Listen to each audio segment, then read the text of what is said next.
With InDesign's animation panel, you can make objects move, change size, position, or visibility. Unfortunately, since InDesign's animation tools are based on Flash, there aren't many file formats that support these animations. Basically, you're limited to exporting a SWIP file. InDesign's animations won't work if you directly export them to an interactive PDF, and they won't work in EPUB or DPS projects either. Still, if you need SWIFT output, InDesign's animations will work, and they can add a lot of interactivity and visual interest to your documents. So let's take a look at InDesign's animation panel. And I'll select the text frame with the artist's name and the little ornament on it. This icon with the 3 circles on the frame tells me that animation has been applied, and in the panel I can see that this animation has been named Artist, and it uses the preset Fade In. If I move my cursor over the butterfly logo, I can see a preview of the fade in. In the preset menu, I have a list of all the animation presets that InDesign offers. And there's also a choice None at the top that I can use to remove an animation. Or clicking on the trash can at the bottom of the panel accomplishes the same thing. Next, we have the event or events that will trigger an animation.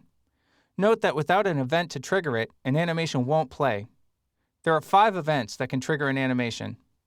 On-page load, when the page is loaded into the window. On-page click, when the user clicks anywhere on the page. On-click self, when the user clicks on the object. On-rollover self, when the user moves a cursor over the object. And on-button event, which is currently grayed out because I don't have a button triggering this animation. I can create a button trigger using the control just to the right of the event menu. So let's try that out. Below the author's name, I have a simple InDesign frame over here that I'll convert into a button. With the animation selected in the layout, I'll click Create Button Trigger, and my cursor becomes a target, and I can just click on the frame to make it the button trigger for the animation. When I do that, the Buttons and Forms panel opens up, so I can check and customize any of the settings. I should give it a descriptive name, like Show Artist. I can see that on the event, on release, or tap, the animation Artist will play. And if I check the Options menu, I can see other things the button can do with an animation. It can play it, stop it, pause it, resume it, play it backwards, or stop all animations.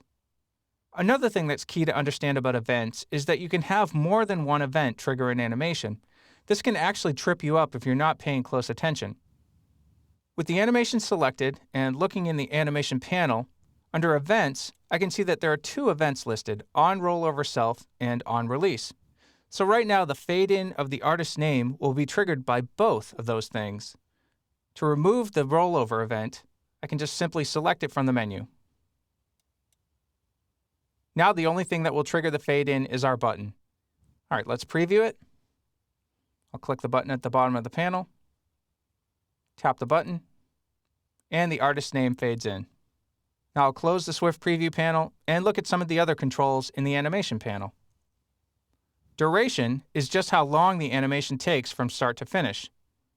I can use play settings to set a specific number of times an animation will play, or I can set it to loop continuously. Speed can be a little confusing. Speed isn't actually how fast the animation plays. That's controlled by the duration. Speed actually means the change in speed, which is also sometimes called easing. Many of the animation presets have easing built into them, which you can turn off by choosing None, or you can have an animation ease in to make it go slower at the start, or ease out to make it slow down at the end, or both. In the Properties section, the first choice is Animate, and there are 3 options here: From Current Appearance, To Current Appearance, and To Current Location. These can also be a little tricky, so let's go over them. From Current Appearance means to use the object's current appearance as the start of the animation. To Current Appearance means to use the object's current appearance at the end of the animation, so this is the opposite of From Current Appearance.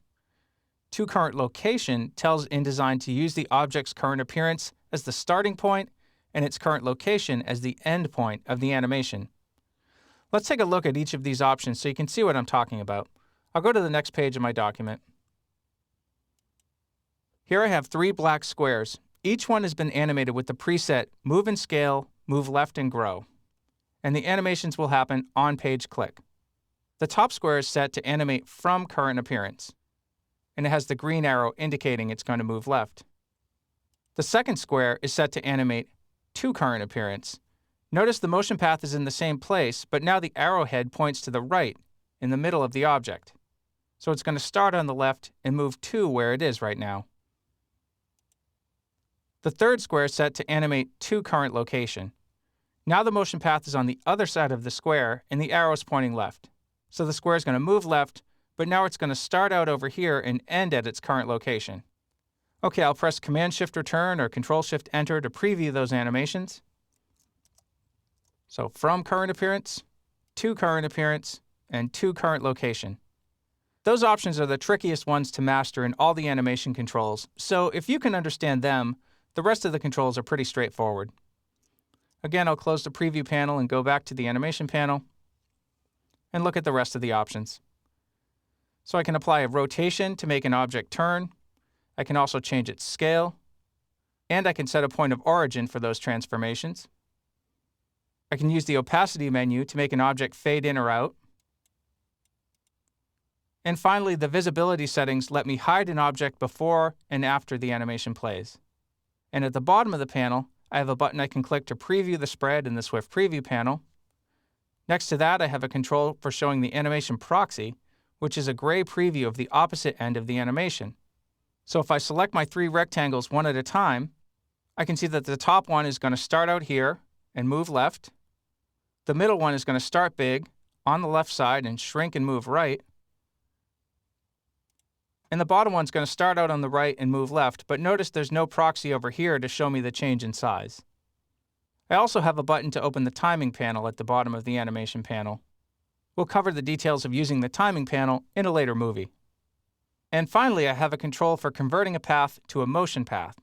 To see what that does, I'll delete the bottom two squares and remove the animation applied to the top square by clicking on the trash can. Now I'll take my pen tool and click 3 times to draw a zigzag path.